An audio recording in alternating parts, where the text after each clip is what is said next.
talk through 5 storylines. I'm calling them reasons why you should care about these trials. That'll get us through some of the events, some of the key topics.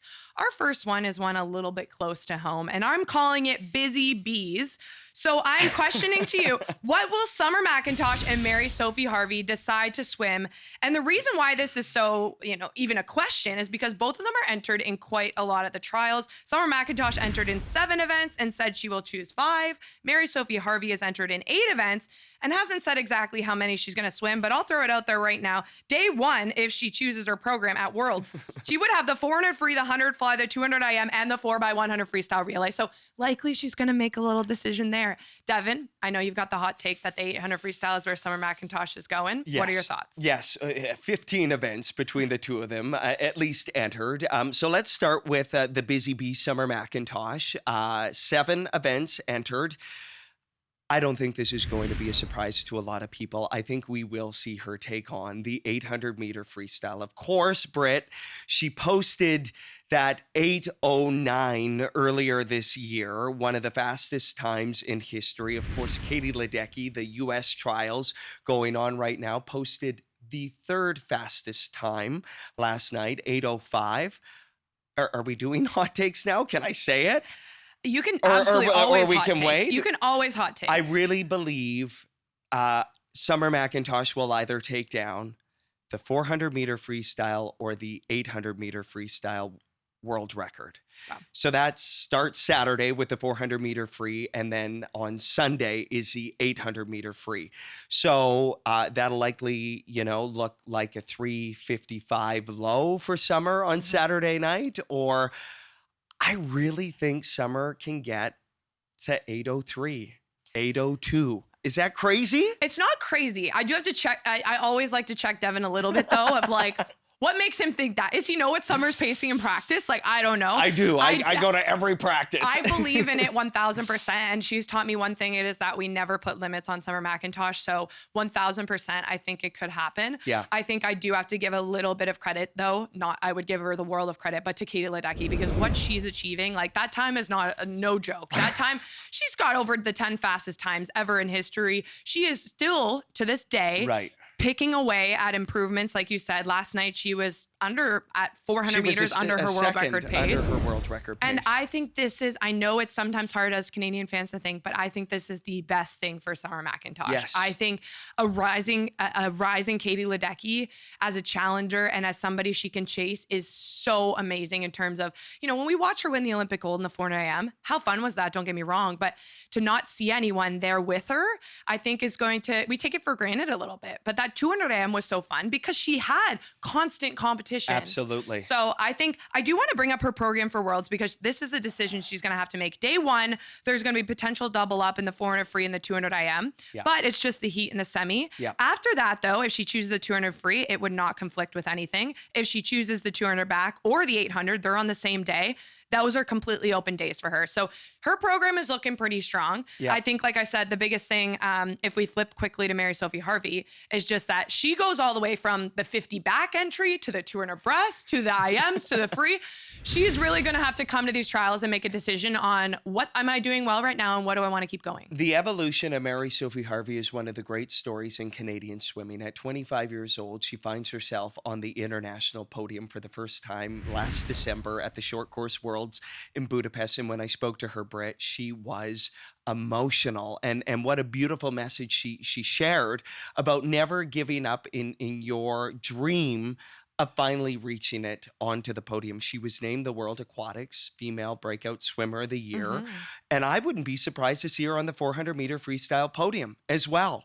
I think, her PB is 4:05 in that area.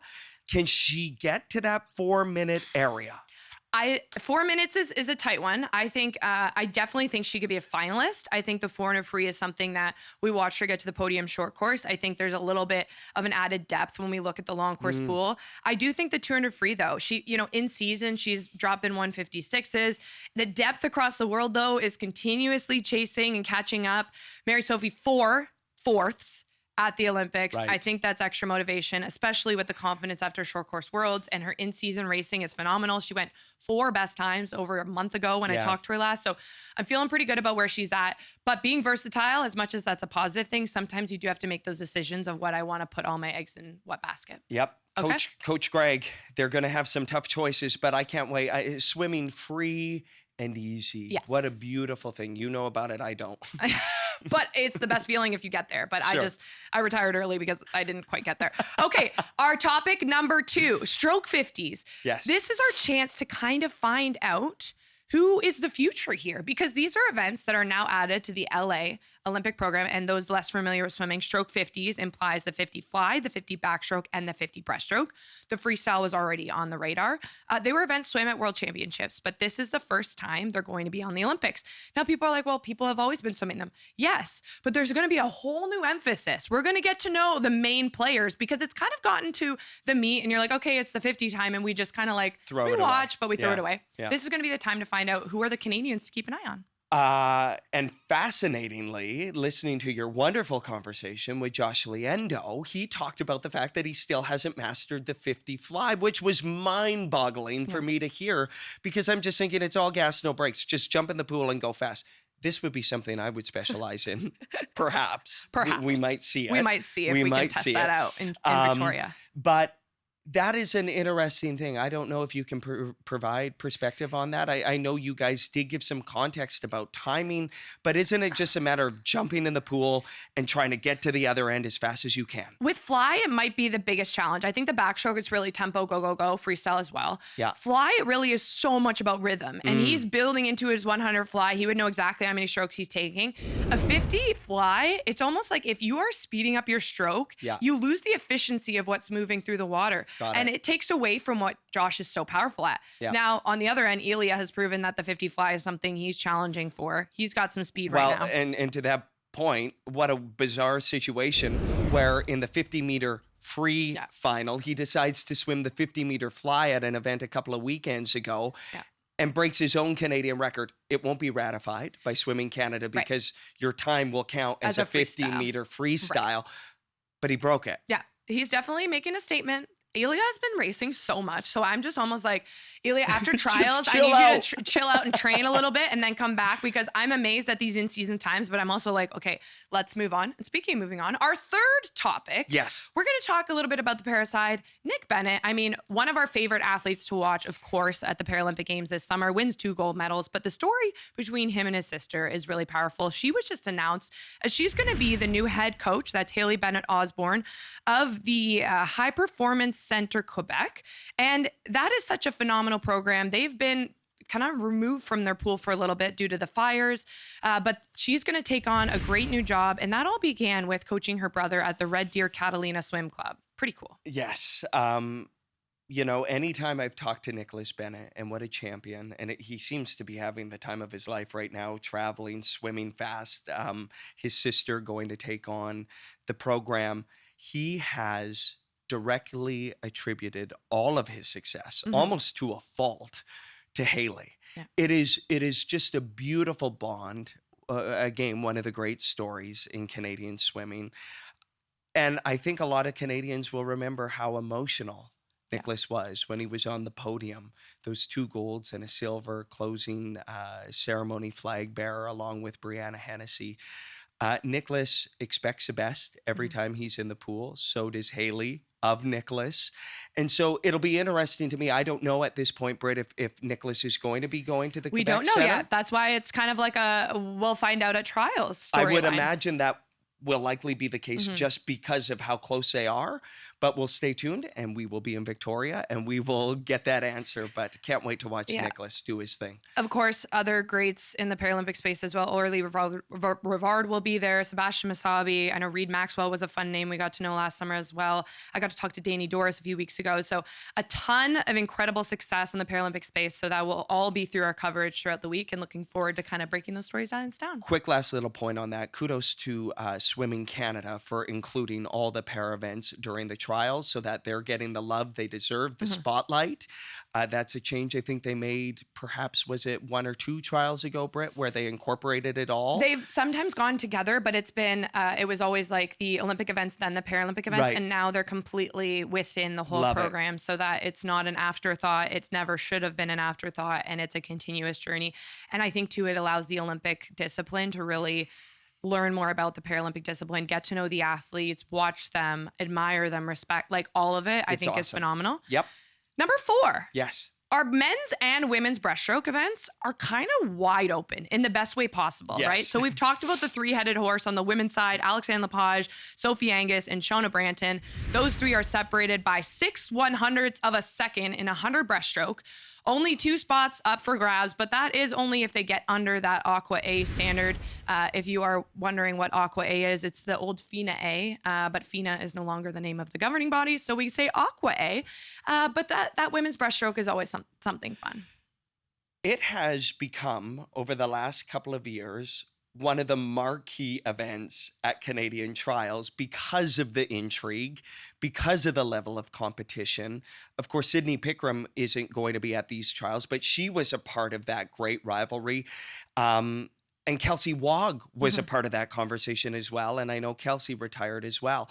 And so high tides raise all boats. And I love that they challenge each other because essentially, Britt, from my perspective, you're also fighting for that medley relay spot as well. Absolutely. And so we're going to see another showdown. That is a pressure-packed event. And as I've come to understand in the breaststroke, on one day, if everything's clicking, it can be beautiful and effortless. But if you feel that pressure and it gets disjointed, it can feel like you've never done a breaststroke in your life. Yeah. And so, you know, Sophie Angus has been very vulnerable about the fact that she almost called it quits. And then she found that effortlessness and she has glided through the water and has provided some pivotal swims in big relay moments. So buckle up as usual for the breaststroke events because it really, like I said, has become full of intrigue in a discipline in this country, at least. That didn't used to have that. That didn't intrigue. used to Yeah. have that at all. It's fair. And I think on the men's side too, one of the excitements is like the rising of Oliver Dawson to the Finley Knox, who surprised, I think, most people, including himself, to get his hand on the wall first in the 100 breaststroke at the Olympic trials, decided to not swim that event, which then put Apollo Hess onto the team to qualify in the relay spot. A lot of moving pieces there as well. I didn't even mention yet the 200s, but similar characters with a few added sparkles. Mary-Sophie Harvey won in the women's side. Of course. We'll keep it a close eye, but these are the fun events to watch because they're truly could go to anybody. We're going to name that team on the last night of the meet, and that's the fun part where we get to really break down who stood up to the pressure and who maybe was challenged by it. Our last why you should care is the relay potential. So we talked a lot about the depth of this Canadian team, and unfortunately in Paris, they fell short of reaching, as much as there was amazing performances, fell short of reaching the podium in any relays. And that comes after a lot of momentum in Rio, a lot of momentum in Tokyo, getting multiple women's relays on the podium. There's a bit of a struggle now in terms of those events. Well, listen, John Atkinson, the high performance director, has been very candid about the success of any program is always going to be reflected through your relay performances. And I think I would hope that a lot of swimming fans in this country, and you, Britt, would agree that it feels like we're maybe one female swimmer away from a really powerhouse relay team. And so once again, there's a massive opportunity here as we look through some of those highlights over the years of setting the tone for these meets, right? That opening night at the Olympics has always been seemingly a freestyle relay medal. And so I'm excited again for Penny Alexiak. You know, I was thinking about all the questions I might be asking all of the athletes when we get to Victoria, and it always feels like we need to do a check-in at this point with Penny. And yet she put a 53.6 She out looked there. good a few weeks ago. Yeah. She looks dialed in, and so a strong Penny, and if Taylor can find her form again, Mary-Sophie Harvey, and then of course you're going to put Summer McIntosh into a relay situation. I think it's all going to depend. I think that the coaching staff and the brass at Swimming Canada are going to have to decide if they feel at Worlds in Singapore this summer that they have a legitimate medal opportunity.